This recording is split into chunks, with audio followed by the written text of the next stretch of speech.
Come thou long expected Jesus, born to set thy people free. From our fears and sins release us, till we find our home in thee. A very good morning, Colchester Parish. We are days away from Christmas, and today is the fourth Sunday of Advent. The reflections today help us prepare for the great festivities and solemnities to come. How are we to best receive the coming King, Jesus Christ, born again for us? It's said that there are three types of people in this world: those who make things happen, those who watch things happen, and those who wonder what happened. I'd add a fourth category. There are those who let God make things happen. And today in our readings, we're given two figures, David and Our Lady. And when we look at their lives and their responses to God, we can see what it is to let God make things happen in our lives. You know, I'm keenly aware that at this time, everybody's Christmas preparations have gone awry. There is the desire to make things right. How do I make sure that I can see that person and do that thing? And that's a real tension and difficulty at the moment. You know, and David was a man who could make things happen. You know, he won battles, became king, made Jerusalem his capital, and to crown things off, he wanted to build a temple. That's where our first reading is. He wanted to build a temple. He was a man who could make things happen. And then Nathan said no. Nathan said that God has said, no, David, you're not going to build that temple. And in some ways, that moment captures our own frustration of wanting things one way and seeing it go another way. And that could be a really frustrating, difficult thing. But what happens in that moment is we're told why also. Why David can't have things his way.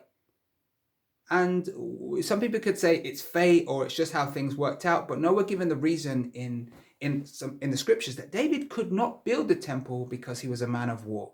His hands were filthy with blood.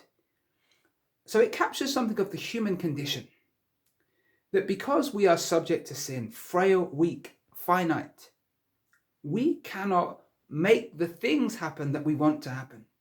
We're subject to the greater realities. We experience our finiteness. We experience our powerlessness before disease, before famine, before different kinds of obstacles. And so when David wants to build the temple, we can resonate with a frustration that says, no, we can't do what we want to do.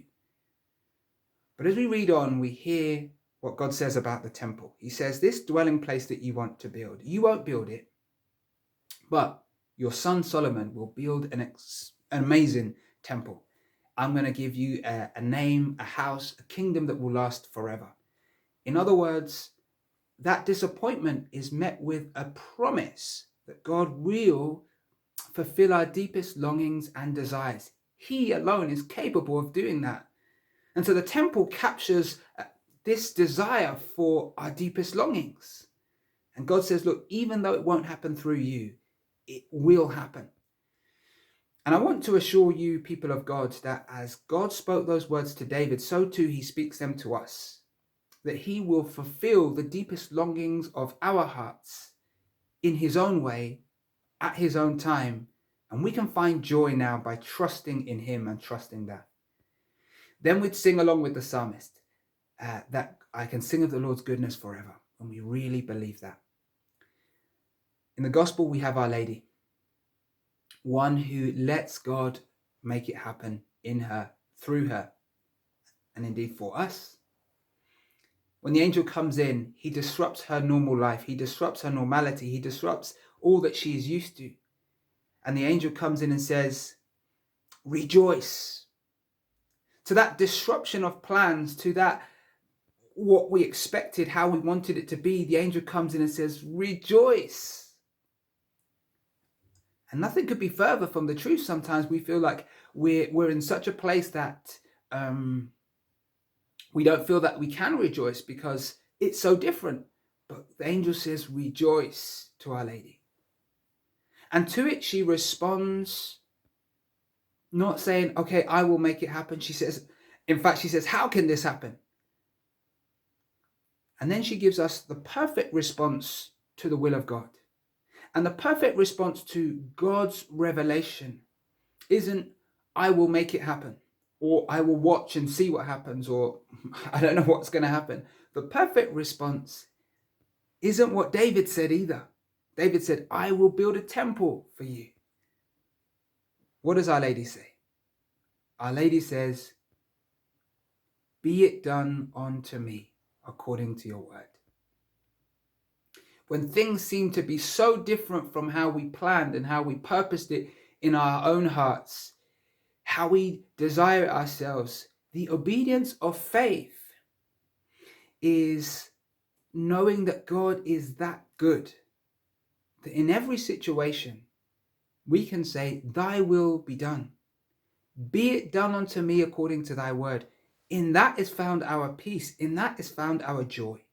And so Our Lady isn't just a model of holiness, but she's an advocate of grace. She will assist us in these days coming up to Christmas to make that our prayer, which is, be it done unto me. I'm not going to make it happen. I can't make myself happy. I can't make myself what I want to be. I can't do that. This is the Christian outlook. But I can allow God to do that in me. Be it done unto me. I wish you every blessing for the coming days as we prepare for Christmas. And may Our Lady lead us in that prayer. Be it done unto me. God bless you.